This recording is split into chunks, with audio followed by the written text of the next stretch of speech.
ఓం నమో భగవతే వాసుదేవాయ. శ్రీమద్భాగవతం. ఓం శ్రీ గణేశాయ నమః. శ్రీమాత్రే నమః. శివాయ గురవే నమః. శ్రీకృష్ణ పరబ్రహ్మణే నమః. శ్రీ గురుభ్యో నమః. వేదవ్యాసం స్వాత్మరూపం సత్యసంధం పరాయణం శాంతం జితేంద్రియక్రోధం సశిష్యం ప్రణమామ్యహం. నిన్నటి రోజున మనం పరీక్షణ్ మహారాజు యొక్క నిర్యాణం ఎలా జరిగిందో సవివరంగా విన్నాం. ఇంకా జనమేజయుడు చేసిన సర్పయాగం, ఆ సర్పయాగాన్ని బృహస్పతి ఆపించడం, తర్వాత వేదాల యొక్క విభజన, అవి ఎలా సంహితలుగా మార్చబడ్డాయో, ఎవరెవరి ద్వారా అవన్నీ కూడా ప్రాచుర్యం పొందాయో కూడా ఎంతో వివరంగా విన్నాం. ఇక ముందు కథలోకి వెళదాం. వేదంబులు గణనేరని ఆది పరబ్రహ్మమూర్తివనగా మురారీ నా దిక్కు చూచి కావుము, నీ దిక్కే నమ్మినాడా నిజముగ కృష్ణ. శ్రీమద్భాగవతం 12వ స్కంధం 7వ అధ్యాయం. పురాణ లక్షణాల వర్ణన. సూతుడు సౌనకాదిమునులకు ఇలా చెప్తున్నాడు. అథర్వవేదమును గ్రహించిన సమంత మహర్షి తన సంహితను శిష్యుడైన కబంధుడికి ఉపదేశించాడు. ఆ కబంధుడు ఆ అథర్వవేద సంహితను విభజించి తన శిష్యులైనటువంటి పద్యుడు, వేదదర్శుల చేత అధ్యయనం చేయించాడు. వేదదర్శుడు తను గ్రహించిన సంహితను 4 భాగాలు చేసి సౌల్కాయని, బ్రహ్మవలుడు, మోదోషుడు, పిప్పలాయనుడు అనే శిష్యులకు ఉపదేశించాడు. పద్యుడు తన నేర్చిన సంహిత భాగాన్ని 3 భాగాలు చేసి తన శిష్యులైనటువంటి కుముదుడు, సునకుడు, జాజాలిలకు నేర్పించాడు. సునకుడు శిష్యులైన భ్రమ, సైంధవాయనుడు అనే 2 సంహితను చదివారు. సైంధవాయనుడు మొదలగు వారి శిష్యులైన సౌవర్ణి మొదలైన వారు అథర్వవేదానికి ఆచార్యులుగా అయ్యారు. ఇప్పుడు పురాణాల ఆచార్యుల వర్ణన చేస్తాను. త్రయ్యరుడి, కశ్యపుడు, సావర్ణి, అకృత బ్రహ్మ, వైశంపాయనుడు మరియు హరీతి, ఈ 6 పురాణాలకు ఆచార్యులు అయ్యారు. ఈ 6 పురాణాలకు ఆచార్యులు అయ్యారు. వేదవ్యాసుడు మొదట పురాణాల 6 సంహితలను రచించి నా తండ్రి అంటే సూతుడి తండ్రి రోమహర్షుడికి ఉపదేశించాడు. తర్వాత త్రయ్యారుని, కశ్యపుడు, సౌవర్ణి, అకృత బ్రహ్మ, వైశంపాయనుడు, హరీతి, ఈ 6 పౌరాణికులు అయ్యారు. నేను ఆ 6 పౌరాణికులకు శిష్యుడనై వారి వద్ద ఒక్కొక్క సంహితను అభ్యసించాను. పురాణాలకు మూలమైన 4 సంహితలు ఉన్నాయి. వాటిని కశ్యపుడు, నేను అంటే సూతుడు, సౌవర్ణి మరియు పరశురాముడి శిష్యుడు అకృత బ్రహ్మ, ఈ 4 రోమహర్షుడి వద్ద నేర్చుకున్నాము. ఇప్పుడు పురాణాల లక్షణాలు వివరిస్తాను. సర్గలు, విసర్గలు, వృత్తములు, రక్షలు, మన్వంతరములు, వంశములు, వంశాలలో జన్మించే రాజుల చరిత్రలు, నిరోధములు, ముక్తికి హేతువులు మరియు అపాశ్రయములు మొదలైన 10 లక్షణాలు ఉన్న గ్రంథాన్ని విద్వాంసులు పురాణములు అంటారు. సర్గలు మొదలగు వాటి లక్షణాలు ఇప్పుడు చెప్తాను. ఈ మాయ యొక్క గుణాలు క్షోభతో మహత్తత్వము, మహత్వత్వంతో 3 రకాలైనటువంటి అహంకారం మరియు అహంకారం నుంచి దేవతలు, ఇంద్రియాలు మరియు పంచతత్వాలు, వీటి ఉత్పత్తి అవుతుంది. దీనినే సర్గ అంటారు. పరమేశ్వరుడు ఎవరికి సృష్టించడానికి శక్తి ఇచ్చాడో అటువంటి ఈ మహత్తత్వాదులతో వెల్లడవుతూ ఇంకొక బీజంతో ఉత్పత్తి అవుతూ రెండో బీజంలాగా ప్రవాహ రూపంలో నడిచే స్థావర జంగమ రూప ప్రపంచాన్ని విసర్గ అంటారు. జంగమ ప్రాణుల సామాన్య రీతిలో స్థావరము, ప్రాణుల ఆహారము, దానిలో మనుషులకి తమ స్వభావానుసారము అనురాగంతోనూ లేక శాస్త్రవచనాలతోనూ ఏ బ్రతుకు తెరువు విధానం ఉందో అది వృత్తి అనబడుతుంది. యుగయుగాలలో పశుపక్ష్యాదులు, మనుషులు, ఋషులు అలాగే దేవతలలోనూ అవతారం దాల్చి భగవంతుడు లీలలు ప్రదర్శిస్తూ మరియు వేద విరోధులైన దుష్ట పాషండులని సంహరించి జగత్తుని రక్షిస్తాడు. దానినే రక్ష అంటారు. మనుదేవతలు, మనువు, ఇంద్రుడు, సప్తఋషులు మరియు శ్రీహరి యొక్క అవతారాలు, వీరందరినీ మన్వంతరం అంటారు. బ్రహ్మదేవుడితో ప్రసన్నత చెందిన రాజుల భూత, భవిష్య, వర్తమాన కాలాలకు చెందిన సంతానాన్ని వంశము అంటారు. ఆ రాజుల మరియు వారి వంశంలో జన్మించిన పురుషుల చరిత్రలను వంశానుచరిత్రలు అంటారు. మాయతో ఉత్పన్నమైన నిత్య నైమిత్తిక, ఆత్యంతిక విధాల జగత్తు యొక్క ప్రళయాన్ని విద్వజ్జనులు నిరోధము అంటారు. అవిద్య కోసం కర్మలు చేసే జీవులను ద్వేషము మరియు కపటులని ముఖ్యమని నమ్మేవారని అవ్యకృతులు అంటారు. కోరికలతో వాసనలు ఈ జగత్తు సృష్టి మొదలవడానికి కారణరూపం అవుతాయి. ఈ కారణం వల్ల వాటిని ఊతి అంటారు. జాగ్రత్త, స్వప్న, సుషుప్తి అవస్థలలో జీవవృత్తులని మాయామయ విశ్వ తేజస్సు మరియు జ్ఞానములో ప్రవేశించిన మరియు సమాధి మొదలైన వాటిలో వాటికన్నా వేరుగా ఉంటుందో అటువంటి బ్రహ్మమును ఉపాశ్రయము అంటారు. ఎలాగ ఘటము మొదలైన పదార్థాల్లో మట్టి మొదలైన వస్తువులు ఉంటాయో వాటిలో నామరూపం కూడా వేరుగా ఉంటుందో అలాగే గర్భాధారణం మొదలు మరణం వరకు దేహ సంబంధమైన అవస్థల ఆశ్రయంతో బ్రహ్మము కలిసి ఉంటుంది, వేరుగానూ ఉంటుంది. ఎప్పుడు సత్వ, రజ, తమో గుణములనే మూడింటి వృత్తులని ఛేదించి పురుషుడి మనసు శాంతి పొందుతుందో అప్పుడు ఆ పురుషుడు తన శుద్ధమైన రూపాన్ని తెలుసుకుని రావడం పోవడం అనేవి లేకుండా అయిపోతాడు.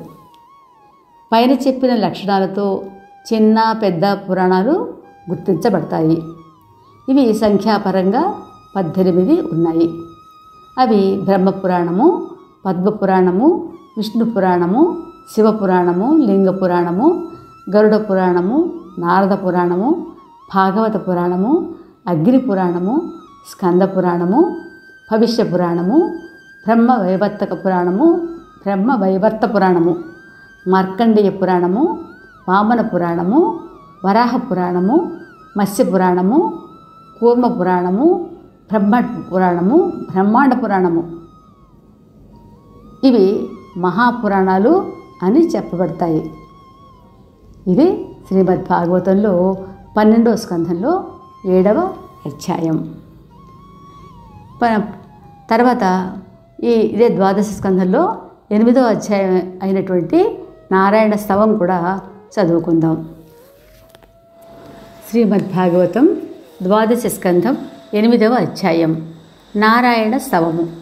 సౌనక మహర్షి సూతుడిని ఈ విధంగా అడిగాడు. ఓ సూతమునై, మృకుండుడి పుత్రుడు మార్కండేయ మహర్షిని లోకులు చిరంజీవి అంటారు కదా, మరి ప్రళయం ద్వారా జగత్తు అంతా నాశనం అయిపోతుంది. అప్పుడు మార్కండేయుడు ఎలా ఉంటాడు? ఎందుకు అడుగుతున్నానంటే ఆయన ఈ కల్పంలో మా వంశంలోనే జన్మించాడు. భృగువంశ ఉత్పత్తి అయిన తర్వాత ఇంతవరకు ప్రాణుల ప్రాకృతిక నైమిత్తిక ప్రళయం జరగలేదు. మరి ఆయన ప్రళయం తర్వాత బతికి ఉండటం ఎందుకు నమ్మబడుతోంది? కొందరు మహాత్ములు మార్కండేయుడు ప్రళయకాల సముద్రంలో ఒక్కడే తిరిగాడు అన్నారు.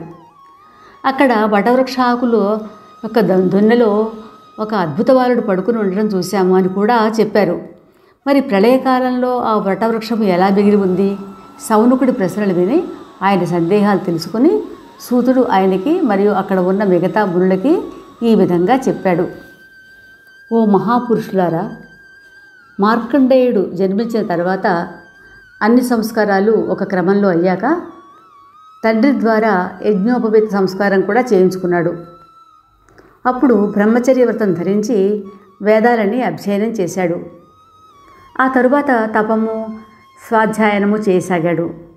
ఆ పైన నైష్ఠిక బ్రహ్మచర్యం అవలంబిస్తూ శాంతస్వరూపుడైన మార్కండేయుడు మునిధర్మాన్ని వ్యాపింపచేయడానికి భగవంతుని ఆరాధన చేయసాగాడు.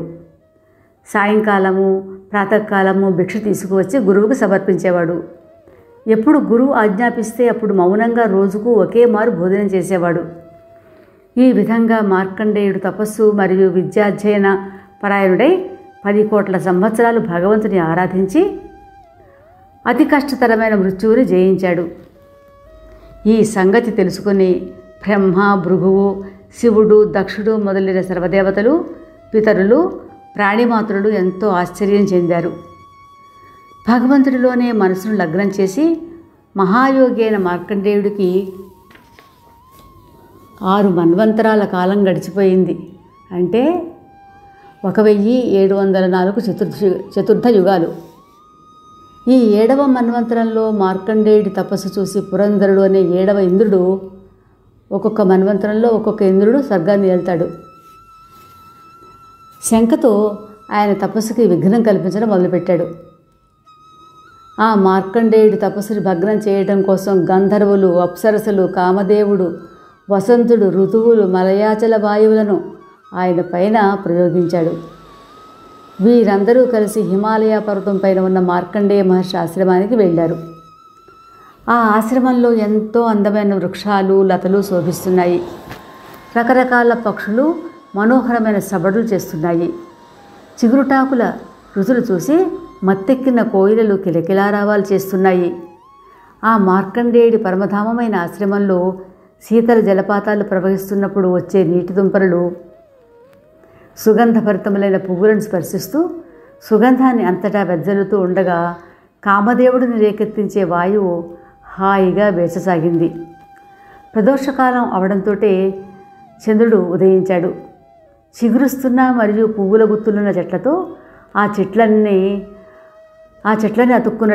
అల్లుకున్నటువంటి లతతో ఆ ప్రదేశానికి వసంతం వచ్చి చేరింది.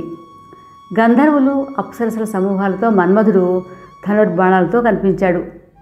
అప్పుడు మార్కండేయుడి ముందర అప్సరసలు నాట్యం చేయసాగారు.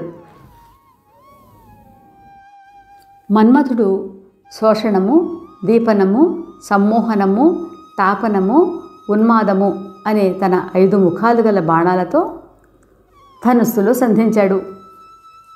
వసంతము, లోభము మొదలగునవి మార్కండేయుడి మనసును కంపింపచేశాయి. బంతిని ఎగురవేస్తూ నానా రకాలైన ఆటలు ఆడుతూ ఆ బంతితో పుంజిక స్థలి అనే ఒక అప్సరస వక్ర మనసుతో అటు ఇటు చూస్తూ ముని వెనకాలకి వెళ్ళింది. ఉన్నట్టుండి ఆమె పెట్టుకున్న వడ్డాణం ఊడిపోయి వస్త్రాలు జారిపోయాయి. వెంటనే మలయమారుతం వీచగా ఆ వస్త్రాలు అక్కడి నుంచి ఎగిరిపోయాయి. ఆ పరిస్థితిలో మార్కండేయుడు తన వశీభూతుడు అయ్యాడు అనుకున్నాడు. ఎవరు? కామధేనువైన మన్మథుడు తన తీక్ష్ణమైన బాణాన్ని ప్రయోగించేశాడు మార్కండేయుని మీద. అయినా భాగ్యహీనుడి కార్యము నిష్ఫలం అయినట్లుగా కామదేవుడు మార్కండేయుడి దృష్టి మళ్లించడానికి చేసిన ప్రయత్నాలన్నీ కూడా విఫలమైపోయాయి. ఈ విధంగా ఆ ఋషి తేజస్తో వారందరూ భస్మం అయిపోతూ ఉండగా బాలుడు పడుకున్న పామును లేపి అది బుసలు కొట్టినప్పుడు పారిపోయిన రీతిలో భయభీతులే పరిగెత్తసాగారు.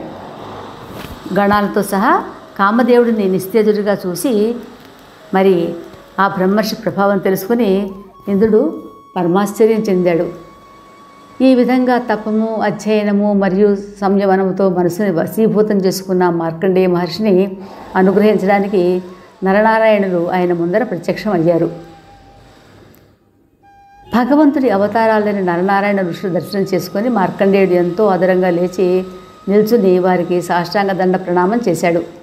తరువాత వారిద్దరిని ఉచితాసనాలపై కూర్చోబెట్టి కాళ్ళు కడిగి అర్ఘ్యం ఇచ్చి చందనము, ధూపము మరియు పుష్పమాలలతో వారిని పూజించి వారిద్దరితోటి ఇలా అన్నాడు: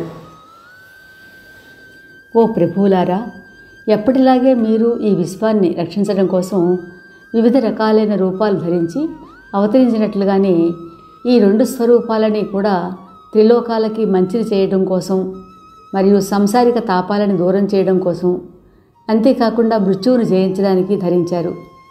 ఎలాగ మీరు సృష్టిని రక్షించడంలో ప్రసిద్ధులో అలాగే జగత్తుని అంతం చేయడంలో కూడా విఖ్యాతి గాంచారు. స్థావర జంగమాలను రక్షించే భగవానుడి రూపులైన మీ చరణారవిందాలను ధ్యానం చేస్తాను.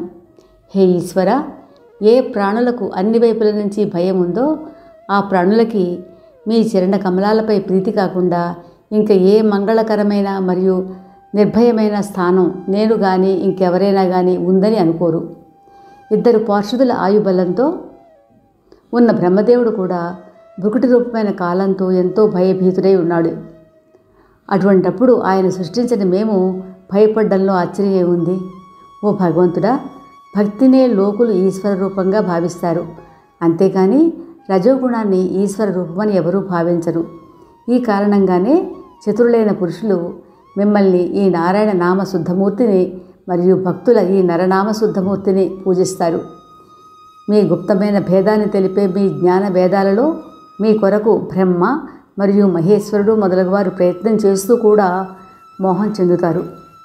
ఎవరి స్వరూపము సాంఖ్యవాద లోకాల తరువాత ఉన్న భేదానుసారం ఉంటుందో మరియు జ్ఞానము దేహాది సమూహం నుంచి రహస్యమైనదో అటువంటి మహాపురుష రూపాలైన మీ ఇద్దరికీ ప్రణమిల్లుతున్నాను. ఇది శ్రీమద్భాగవతంలో 12వ స్కంధంలో 8వ అధ్యాయం. రేపు ఇదే సమయానికి మార్కండేయుడి భగవన్ మాయా దర్శనం మన మోహనవాణి ద్వారా విందాం. శ్రోతలకు ధన్యవాదాలు. మోహనవాణి పోడ్కాస్ట్ వింటున్న శ్రోతలందరికీ హృదయపూర్వక ధన్యవాదాలు. వినండి, వినిపించండి, వింటూనే ఉండండి. మోహనవాణి తెలుగు పోడ్కాస్ట్ మీరు వింటున్నారు. మోహనవాణి. ఇంతవరకు మన ఛానల్కి ఎవరైనా సబ్స్క్రైబ్ చేసుకోకపోతే ఇప్పుడే ఈ క్షణమే సబ్స్క్రైబ్ చేసుకుని ఆ పక్క నుండి బెల్ బటన్ మ్రోగించి మమ్మల్ని ప్రోత్సహిస్తారని మనస్ఫూర్తిగా కోరుకుంటూ, సర్వేజన సుఖినో భవంతు, లోకా సమస్త సుఖినో భవంతు. ధన్యవాదాలు. స్వస్తి.